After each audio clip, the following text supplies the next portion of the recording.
চৰকাৰী কৰ্মচাৰী আৰু পেঞ্চনাৰ কাৰণে 5টা অতি গুৰুত্বপূৰ্ণ খবৰ এই ভিডিঅ'টিত জনাব বিচাৰিছোঁ। ভিডিঅ'টি স্কিপ নকৰাকৈ শেষলৈকে চাব। প্ৰথম খবৰটো হৈছে নিৰ্বাচনী দায়িত্বত গাফিলতি কৰি নিলম্বিত হ'ল 4 শিক্ষক। বেলট পেপাৰ হেৰুৱাই নিলম্বিত হাইলাকান্দিৰ 4 শিক্ষক।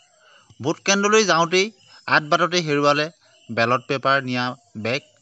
নিলম্বিত চিৰঞ্জীৱ সিংহ, নাছিৰুদ্দিন লস্কৰ, শ্বৰিফুদ্দিন মাজাৰ ভূঞা। নিলম্বিত হ'ল আহমেদ আলী লস্কৰ নামৰ আন এজন শিক্ষকো। উমেদনগৰ ৰাজেশ্বৰপুৰ ZPCৰ 39 নং পুলিং ষ্টেচনলৈ গৈছিল তেওঁলোক 4। গতিকে নিৰ্বাচনী দায়িত্বত গাফিলতি কৰাৰ কাৰণে তেওঁলোকক তাৎক্ষণিকভাৱে নিলম্বন কৰা হৈছে। গতিকে প্ৰথম পৰ্যায়ৰ যি পঞ্চায়ত নিৰ্বাচন ইতিমধ্যে হৈ গৈছে, সেই পঞ্চায়ত নিৰ্বাচনত এই খবৰ আহিছে। এতিয়া আহিছোঁ আমি দ্বিতীয়টি খবৰলৈ। কৰ্মচাৰী আৰু পেঞ্চনাৰৰ তেওঁলোকৰ DA আৰু DR বৃদ্ধিৰ ক্ষেত্ৰত এটা অত্যন্ত সুখবৰ আহিলে। প্ৰকাশ পালে আপোনালোকে দেখিছে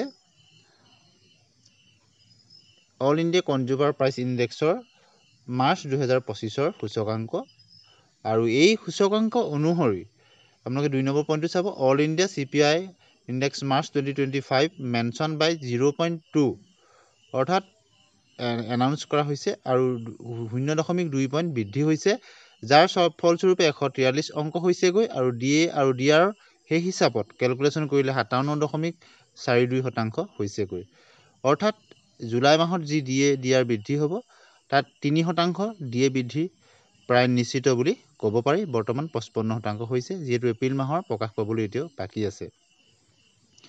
এতিয়া আহিছোঁ অসম চৰকাৰৰ যি কেছলেছ ব্যৱস্থা আছে, আপোনালোকে জানে মুখ্যমন্ত্ৰী লোকসেৱক আৰোগ্য যোজনাৰ অধীনত, আৰু সেই কেছলেছ ব্যৱস্থা হ'বলৈ গৈ আছে, য'ত উল্লেখ কৰা হৈছে যে we would like to inform you that in order to avail the upcoming cashless medical treatment the Aadhaar details of the primary members, অৰ্থাৎ তেওঁলোকৰ যিসকল এমপ্লয়ী হওক পেঞ্চনাৰ হওক তেওঁলোকৰ Aadhaar details as well as nominated dependent যিসকল তেওঁলোকৰ নমিনী আছে must be validated হ'ব লাগিব।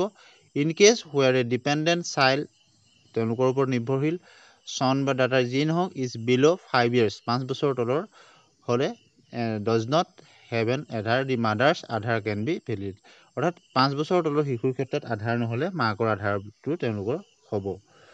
এতিয়া আহিছোঁ তৃতীয়টি খবৰলৈ। বৰপেটাত শিক্ষক শিক্ষয়িত্ৰী কৰ্মচাৰীক অৱসৰৰ দিনাই পেঞ্চন পেপাৰ প্ৰদান, অত্যন্ত এটা প্ৰশংসনীয় পদক্ষেপ।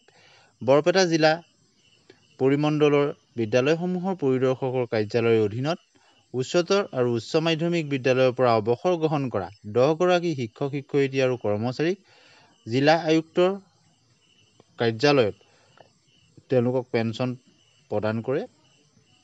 গতিকে অৱসৰৰ দিনাই পেঞ্চনৰ কাগজ পত্ৰ তেওঁলোকৰ হাতত তুলি দিয়াটো শিক্ষক তথা কৰ্মচাৰীসকলৰ কাৰণে এক আনন্দৰ দিন। গতিকে বৰপেটাত শিক্ষক শিক্ষয়িত্ৰী কৰ্মচাৰীক অৱসৰৰ দিনাই যি পেঞ্চন প্ৰদান কৰা হ'ল, ইয়াৰ দ্বাৰা তেওঁলোক যথেষ্ট উপকৃত হ'ব পাৰিব। আগতে পেঞ্চনৰ ক্ষেত্ৰত শিক্ষক তথা কৰ্মচাৰীসকল তেওঁলোক অফিচে বহুত ঘূৰিবলগীয়া হৈছিল আৰু বহু পলম হৈছিল। গতিকে এই ক্ষেত্ৰত বৰ্তমান যি ডিজিটেল হেৰিয়াত তেওঁলোকক বহুখিনি কাম আগবাঢ়িছে। এতিয়া আহিছোঁ অন্য এটা খবৰলৈ। শিক্ষকৰ বদলিৰ নিয়ম।